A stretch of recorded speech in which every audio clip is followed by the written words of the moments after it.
Casi la mitad de los jóvenes cordobeses está en paro.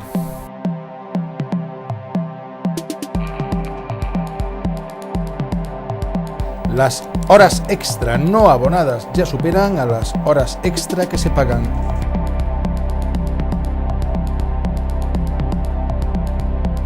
La barriada de San Bartolomé vivirá este fin de semana sus fiestas.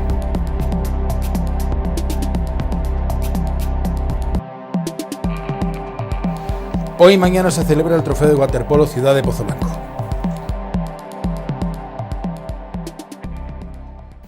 Señoras, señores, saludos, bienvenidos a Informativos 54. Hoy es miércoles 24 de agosto. Es cierto que la situación económica y por ende la situación laboral parece estar mejorando, pero los jóvenes cordobeses siguen teniendo un problema realmente dramático en la provincia de Córdoba para acceder a un puesto de trabajo y para conservarlo y a ver durante cuánto tiempo lo conservan. Es cierto que la destrucción de empleo por la crisis parece haberse paralizado, pero desde luego el deterioro de las condiciones del mercado laboral, ese deterioro que hemos tenido durante todos estos años, se mantiene. El último informe del Servicio Andaluz de Empleo sobre mercado de trabajo en los jóvenes refleja que el 45,89% de los menores de 30 años de la provincia están en paro durante el 2015, porcentaje ligeramente superior a la media andaluza, un 45,55%. La provincia de Cádiz, donde el 51,51% de sus jóvenes está en desempleo, es la provincia andaluza donde existe más dificultad para trabajar, seguida de Jaén, con un 49,92%, Sevilla con un 48,41% y Córdoba. Por el contrario, Almería es la provincia donde hay menos paro en los jóvenes, un porcentaje que se queda en el 38,52%. El informe de la Junta refleja que en el 2015 la población joven entre 16 y 29 años se situaba en 128.600 personas, un 1,98% menos que en 2014. De ellos, 68.200 era población activa y 31.300 estaba en el paro, lo que supone un 12,81% menos que el año anterior, según la EPA. Este descenso del desempleo en el último año es mayor que el registrado en Andalucía, un 9,99%. También ha crecido el número de jóvenes ocupados, hasta llegar a 36.900, un 1,93% más que en 2014. La tasa de paro también ha mejorado en los dos últimos años, después de que en el 2013 alcanzara su cifra más alta con el 54% y que en el 2014 fuera del 49,86%. Como sucede con el resto de colectivos, los jóvenes también están muy afectados por la temporalidad de los contratos, siendo muy reducidos los indefinidos. Durante el pasado año, según datos del Servicio Andaluz de Empleo, se firmaron 139.681 contratos, de los que 136.511 fueron temporales, lo que supone un 97,73%. Solo el 2,26% fueron contratos indefinidos. Tras la precariedad se encuentran los dos principales sectores económicos que generan empleo en la provincia, servicios y agricultura, que están muy afectados por la estacionalidad. Servicios generó 69.166 contratos para los jóvenes, un 8,27% más que en 2014. Agricultura permitió 54.059, un 9,9% menos que un año antes. El tercer sector en contratación fue industria, 8.479 contratos. El último, la construcción, 7.967. Salvo en la agricultura, en el resto de sectores se incrementó la contratación para los jóvenes. Las ocupaciones en las que se hicieron más contratos en la provincia fueron peones agrícolas, 42.610 empleos, seguido de camareros, 19.464, vendedores en tiendas y almacenes, 6.087, peones de industrias manufactureras, 3.510, trabajadores cualificados en agricultura, 2.982, monitores de actividades recreativas, 2.941 y peones agropecuarios, 2.907. Por el nivel formativo, el 56,8% de los empleos fueron para jóvenes con estudios secundarios. En segundo lugar, destacan los jóvenes con estudios primarios, que suponen el 23,8%. Según el estudio de coyuntura turística hotelera realizado por el Instituto Nacional de Estadística, el INE, en el mes de julio, las pernoctaciones en establecimientos hoteleros de la provincia de Córdoba ha aumentado un 4,2% respecto al mismo mes de 2015. El incremento en el número de distancias viene apoyado por el aumento del número de viajeros, un 2,87% más que en julio del año pasado. De estos 85.427 turistas que han decidido viajar a Córdoba en los meses de verano, más de 48.000 residen en España, un 11,85% más que en 2015. Frente a este aumento del turismo nacional se encuentra el descenso en el número de viajeros de fuera de España que han fijado Córdoba como ciudad destino de vacaciones, un 8% menos de extranjeros en el mes de julio de este año frente a los más de 40.000 que visitaron en 2015 la provincia. En cuanto a las pernoctaciones, su aumento también se debe al incremento de visitantes del territorio nacional, un 12,44% más que el año pasado, frente a una disminución del turismo internacional del 5,94%. Por otro lado, el turismo en la capital también se ha visto beneficiado por un aumento en el número de establecimientos abiertos, 187 según la encuesta, 7 más que hace un año, junto al aumento de oferta de habitaciones, 38 más, y un incremento de 160 en el número de plazas ofertadas. El empleo, factor en auge durante los meses de verano en las ciudades de mayor reclamo turístico, se ha visto beneficiado en la capital en este mes de julio, con un aumento de un 2,2% respecto al mismo periodo de 2015. En comparación al resto de provincias andaluzas, Córdoba ha sido la segunda ciudad tras Jaén que menor número de viajeros ha recibido. Vamos a hablar ahora de las horas extras. En principio, digamos que la lógica laboral dicta que o bien se echen las horas que se pagan o que se paguen las horas que se echen. Pero lo cierto es que muy a menudo se realizan cantidad de horas extras que no se pagan. Bueno, también hay algunas veces que pasa lo contrario, ¿no? Que se pagan horas extras que no se echan, pero ese es otro tema. Antes de la crisis, las horas extras que no se pagaban, sobre todo por prolongación de la jornada laboral sin declarar por parte del empresario, es decir, la jornada laboral tiene que acabar a 1 hora, pero ahora acabamos media hora o 1 hora o hora y media más tarde. Esas horas que no se pagaban eran menos que las que sí que se pagaban. De alguna manera, el echar horas extra y que no se cobraran era algo más o menos extraordinario.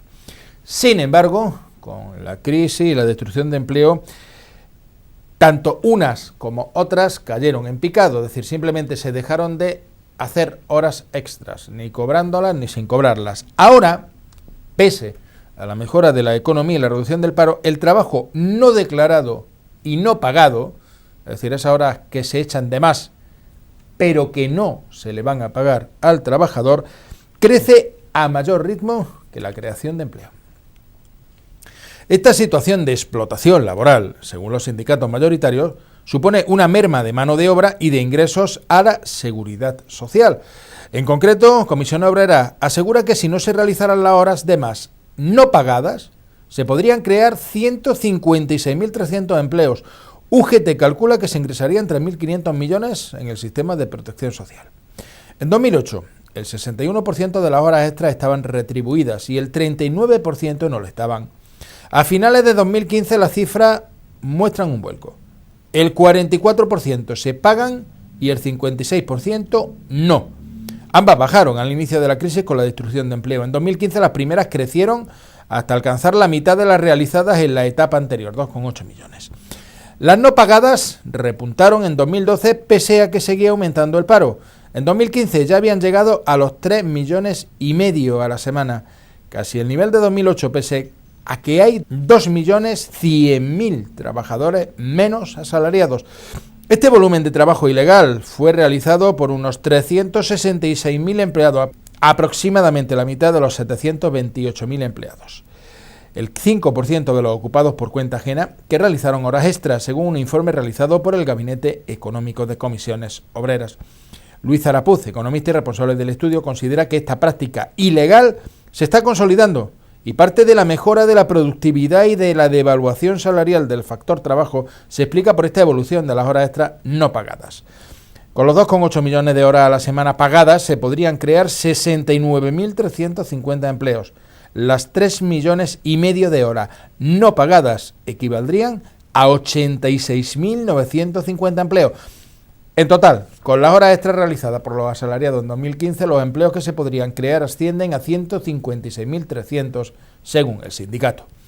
La pérdida de empleo y de salario significa también una falta de ingresos para la seguridad social por cuotas de los empresarios y de los trabajadores. UGT ha calculado que entre 2010 y 2015 el número de horas extras pagadas se ha reducido casi un 14%. Las horas extras no pagadas han crecido un 33,5%. Por tanto, a los trabajadores se les ha hurtado 12.500 millones de euros en salario en los últimos 5 años, que además han dejado de ingresar unos 3.500 millones de euros en cotizaciones a la seguridad social. España vuelve a ser líder mundial en trasplante de órganos, y no es una cosa nueva, llevamos así desde hace 24 años.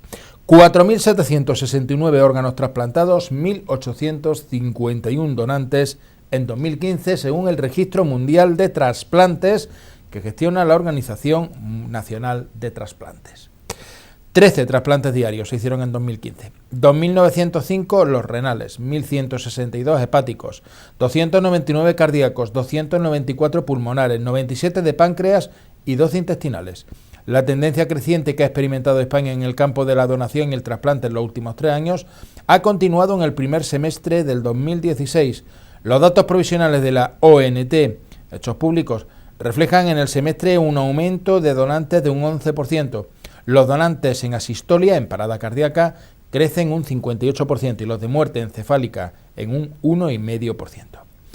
De continuar con ese ritmo, España alcanzaría a finales de este año la cifra histórica de 2.000 donantes, lo que situaría al país en 42-43 donantes por millón de personas. De ellos, aproximadamente el 25% del total serían donantes en asistolia. Los donantes captados en urgencias representan ya el 20% de total y a fecha 1 de julio la tasa interanual registra un total de 1.945 donantes. Según el Registro Mundial de Trasplantes en 2015, España comparte el liderazgo con Croacia, que alcanza también los 40,2 donantes por millón de personas y que ha mejorado paulatinamente su tasa de donación de órganos desde que empezó a implantar el modelo español de trasplantes. Sin embargo, según la ONT, los datos totales de Croacia distan mucho de los alcanzados por España, al haber registrado 169 donantes y 399 órganos trasplantados. El claro predominio de España se refleja en estas cifras. Con solo el 0,6% de la población mundial, el pasado año se efectuaron en este país el 17,6% de todas las donaciones de órganos de la Unión Europea y el 6,7% de todas las registradas en el mundo. España es también el país del mundo con mejor índice de trasplantes por millón de personas. En 2015 alcanzó una tasa de 100,7 enfermos trasplantados por millón de personas, muy por encima de la media europea con 62,4 y superior a la de Estados Unidos con 92,7. El número de órganos trasplantados en el mundo en 2015 fue de 119.873, lo que representa un aumento del 1,65% respecto al año anterior.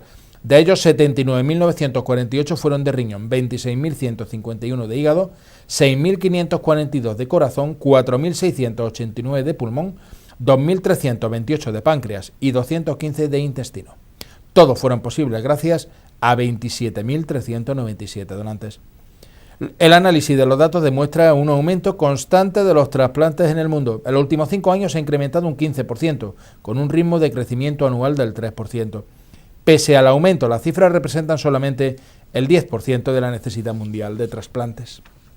Después de su anuncio y de la aprobación en el Consejo de Gobierno, la reforma del impuesto de sucesiones y donaciones que acordaron PSOE y Ciudadanos ha obtenido ya el aval del Parlamento andaluz. La Diputación Permanente de la Cámara Andaluza convalidó ayer por la vía de urgencia el decreto ley que incluye parte de la modificación pactada entre los socialistas y Ciudadanos.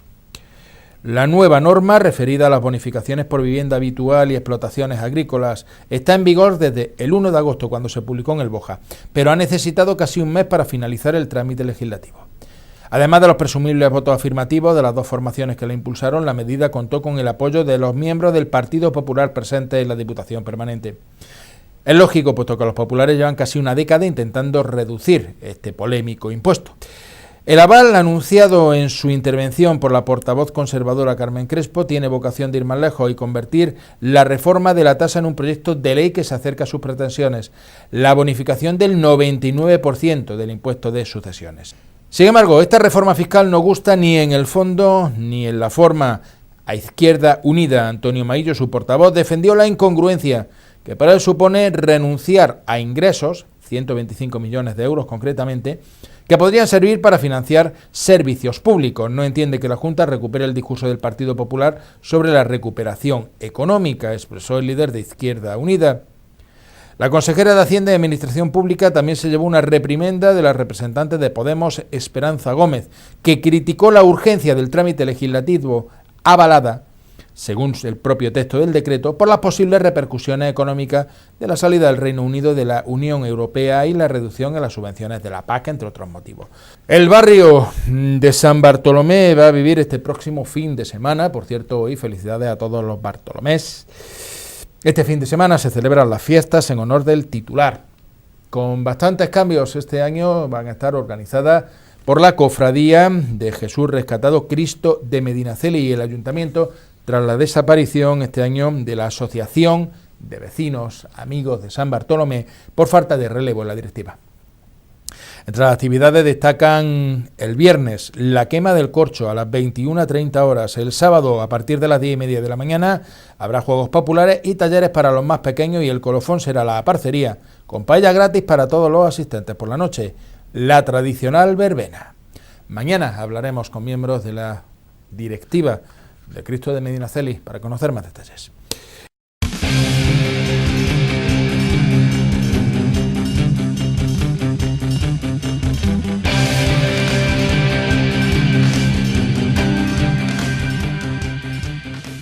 Esta noche a las 21 horas en el nuevo San Miguel de Villanueva de Córdoba, el Pozoblanco tendrá su penúltima cita de pretemporada.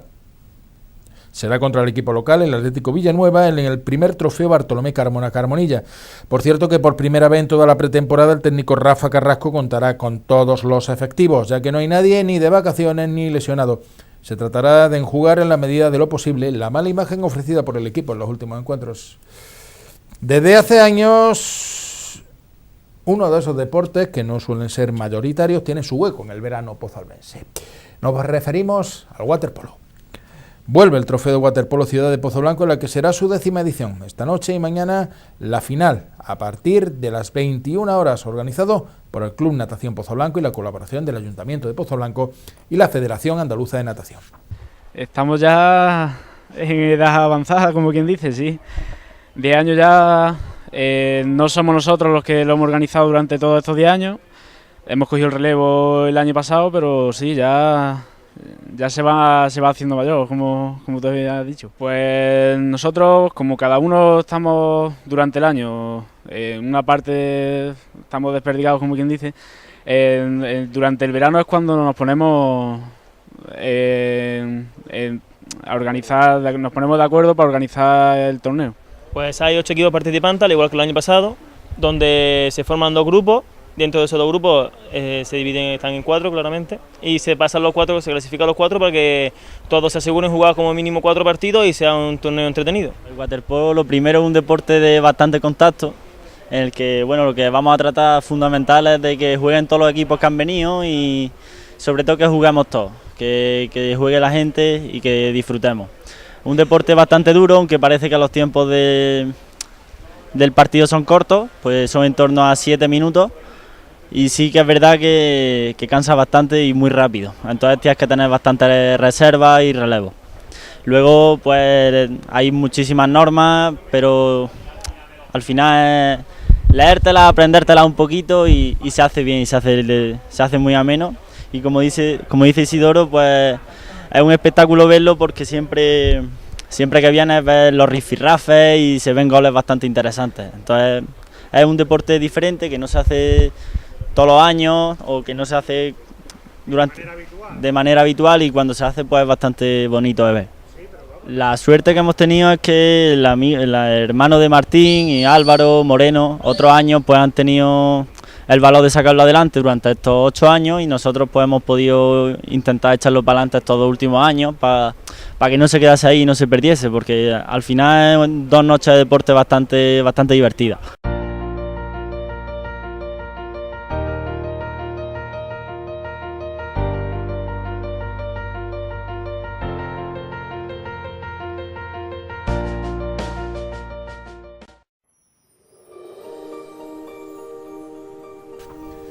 Para mañana se esperan cielos poco nubosos, temperaturas sin cambio y vientos de componente sur, predominantemente flojos.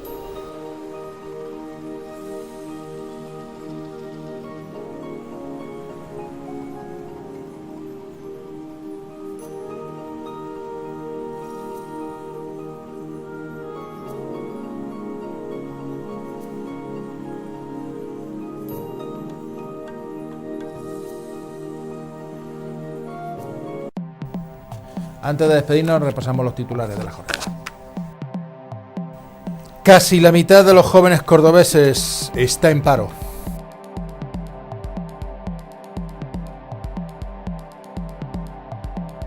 Las horas extra no abonadas ya superan a las horas extra que se pagan.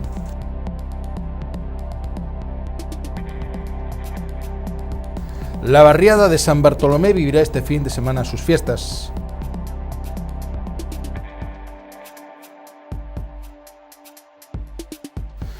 Hoy y mañana se celebra el Trofeo de Waterpolo Ciudad de Pozoblanco.